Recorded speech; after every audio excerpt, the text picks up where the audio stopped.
이번 시간에는 적성과 인성, 동기관리 가이드에 대해서 말씀드리겠습니다. 어떻게 관리해야 될 거냐.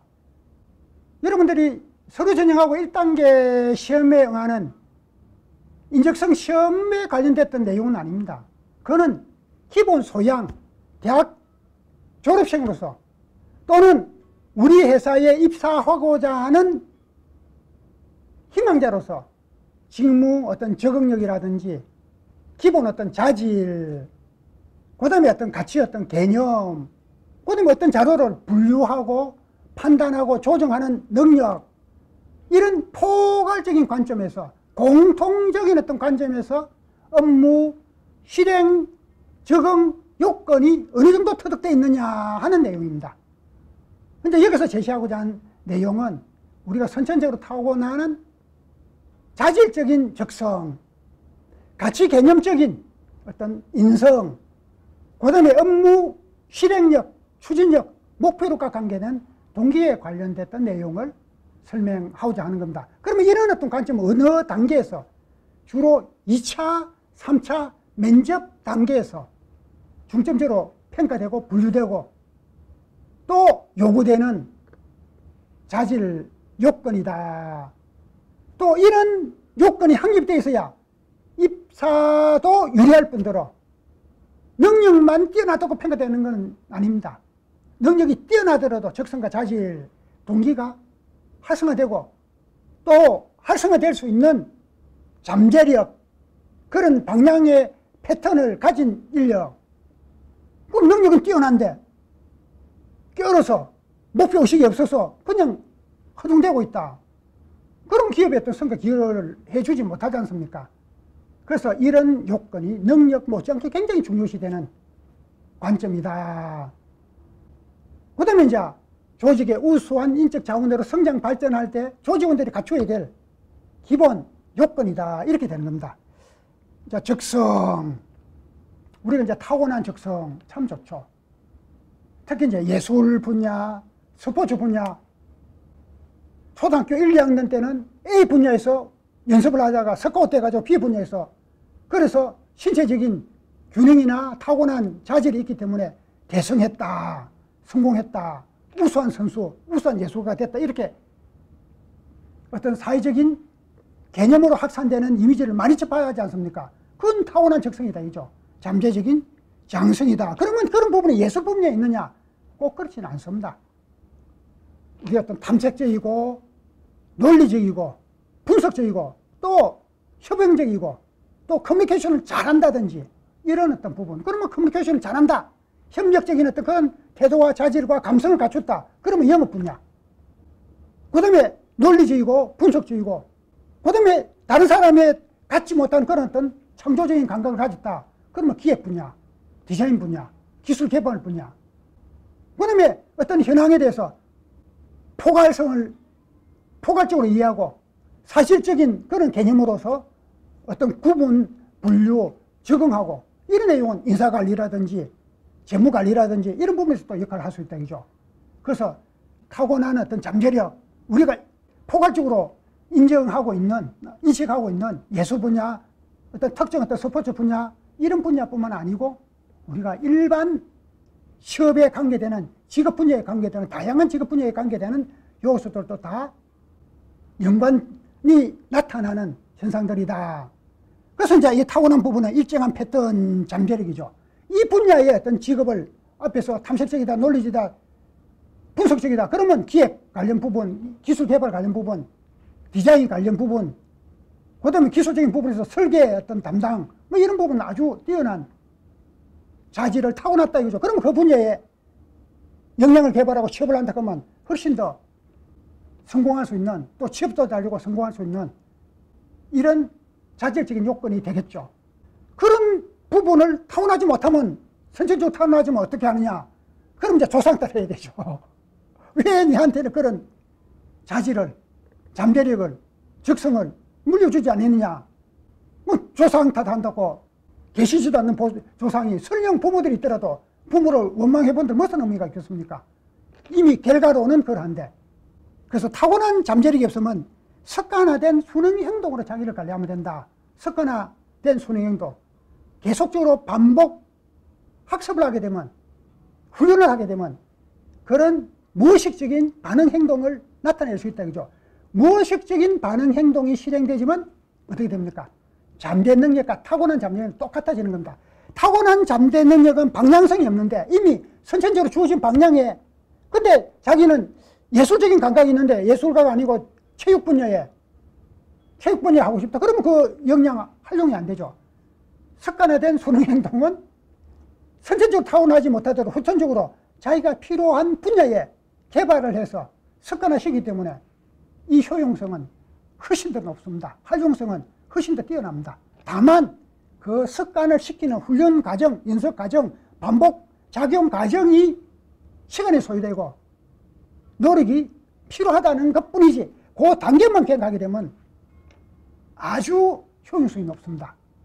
그 다음에 이제 경험학습의 적응 행동. 이거는 이제 무의식적인 습관 행동은 아니더라도, 적성과 같은 수준은 아니더라도 반복적인 경험을 통해서 업무에 적응할 수 있는 패턴, 적응할 수 있는 패턴을 찾아낸다 이거죠. 그것도 선천적인 어떤 적성에 관계되는 관점의 역량 요건이다, 적응력이다, 이래 되는 겁니다. 그래서 자기가 지향하는 적성, 잠재력, 수행능력, 적응능력, 잠재력은 선천적으로 타고나는 거, 뭔가 특정 어떤 부분에 지향하는 거, 지향하는 부분이 없으면 습관화 시키면 된다. 습관화 시킬 만큼 노력이 할 수 없는 단계다. 그러면 그 방법을 찾아내서 필요한 시점에 그 능력을, 그 자료를 끄집어내서 활용하면 된다. 이제 요 조건이 되죠. 그 조건도 잠재적이고, 그럼 이제 수행할 수 있는, 수행은 이제 뭐 그 잠재 능력을 활용하는 관점으로 프로세스하고 네트워크하고 그런 이제 관리하면 되겠죠. 그렇게 이제 수능이든 적응이든 한해 또 패턴이 잠재적으로 타고났던 패턴이 조성되면 이게 얼마만큼 지향성을 나타내느냐, 효용성을 나타내느냐, 그 부분 파악하면서 적성 분야 찾으면 되겠죠.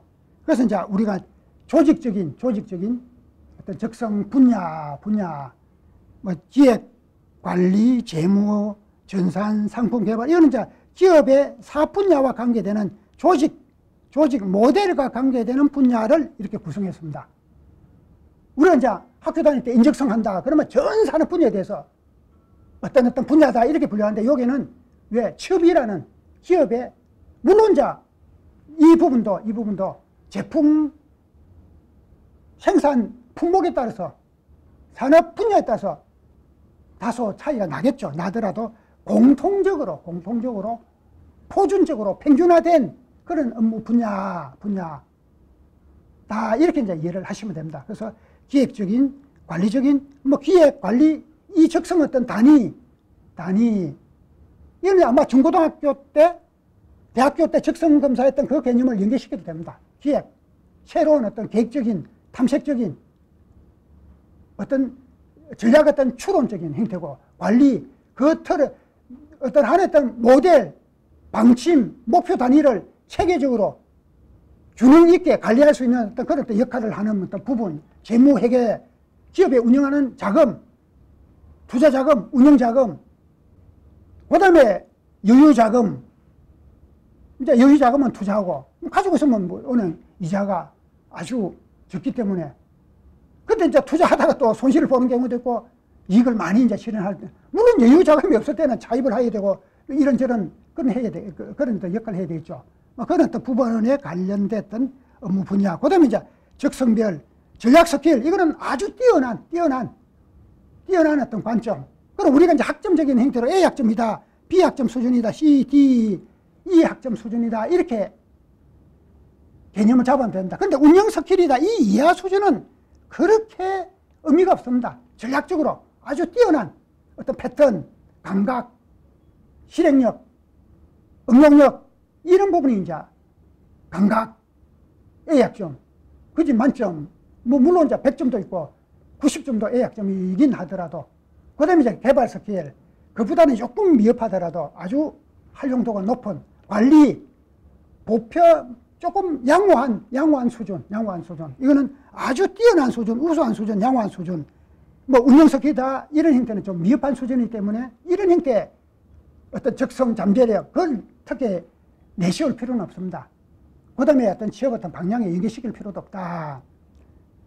그 다음에 이제 인성은 하나의 사고 관점입니다. 행동의 패턴, 또 경험적인 요소와 생각의 어떤 관점을 연계시켜서 하여튼 개념, 목표성, 그 다음에 요건을 분류하는 이런 관점이 이제 인성이죠.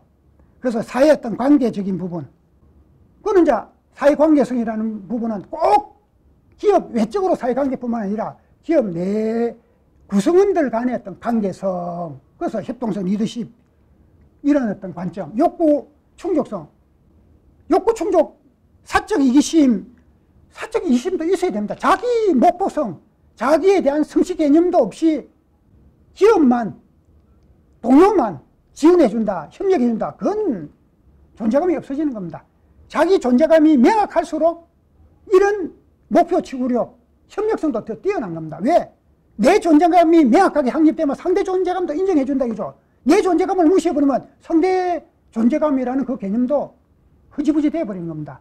그래서 욕구 충족성, 자기 중심의 욕구를 충족해 가면서 공동적인 목표를 실행해가는 어떤 태도, 가치, 개념.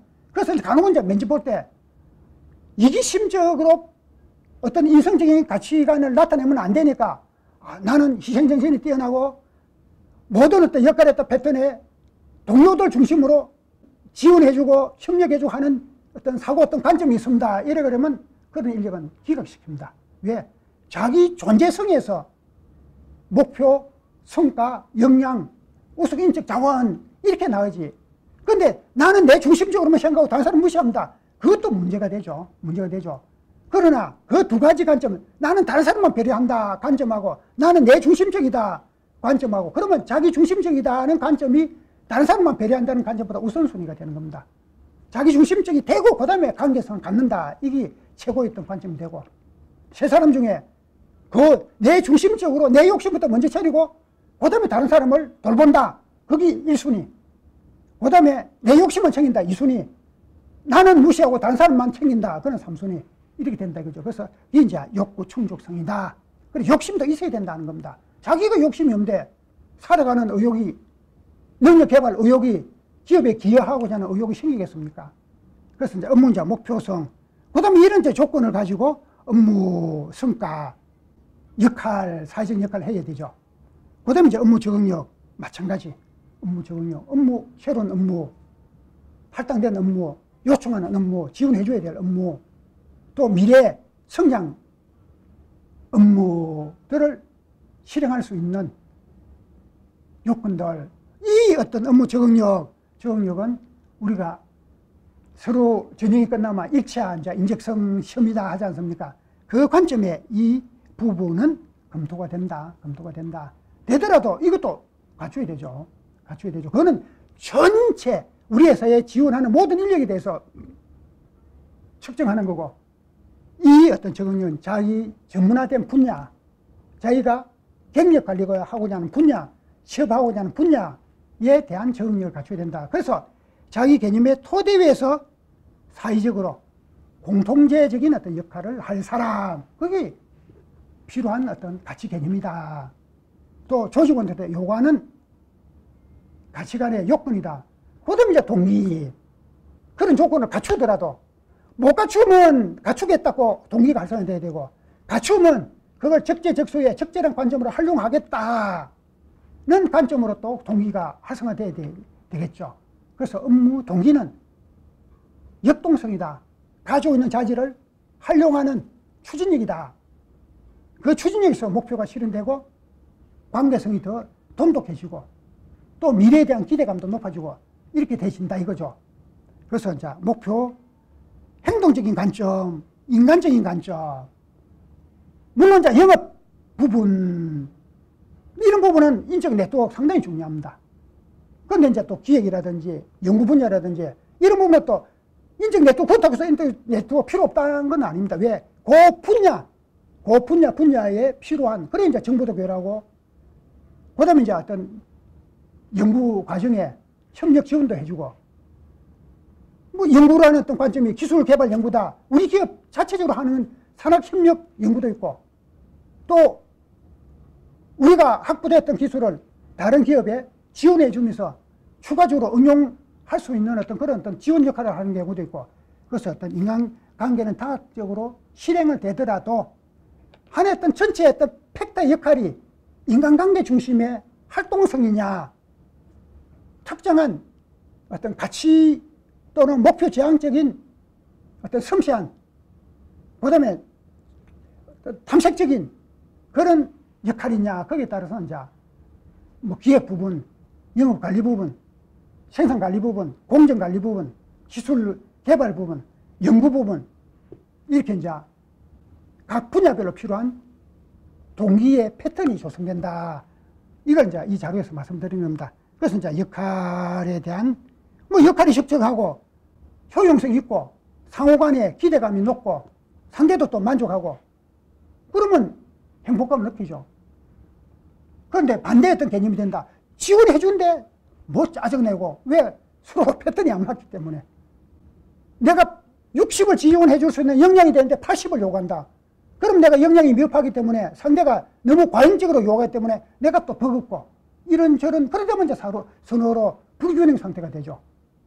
그럼 이제 미흡한 부분을 활성화시키면 또 만족감이 증가되는데, 그냥 자꾸 어떤 기회 도피적인 어떤 그런 형태가 되어버리면 오히려 동기가 소멸되어버리는 이런 형태도 나타날 수 있게 되죠. 그래서 이제 역할의 어떤 관계라든지 어떤 성취도, 만족도, 기여도, 이런 패턴이 결국은 이제 궁극적으로 성과, 능력, 역할, 목표, 어떤 관계, 이 소속이라는 관점은 자기가 분담하고 있는 조직에 최적화된 동기가 활성화되어야 된다. 소속된 어떤 조직의 역할, 그 부분을 말하고, 관계성은 상호 관계성, 협력 지원, 또 공동 어떤 역할, 또 역할의 우선순위, 뭐 이런 부분이 이제 해당되겠죠. 예, 이제 여기까지 말씀드리겠습니다. 이 내용은 효산인력개발원에서 지원하고 있습니다. 효산인력개발은 홈페이지 HSOJT에는 직무역량개발 교육 프로그램이 지원되고 있습니다. 필요한 경우 많이 활용하시기 바랍니다. 감사합니다.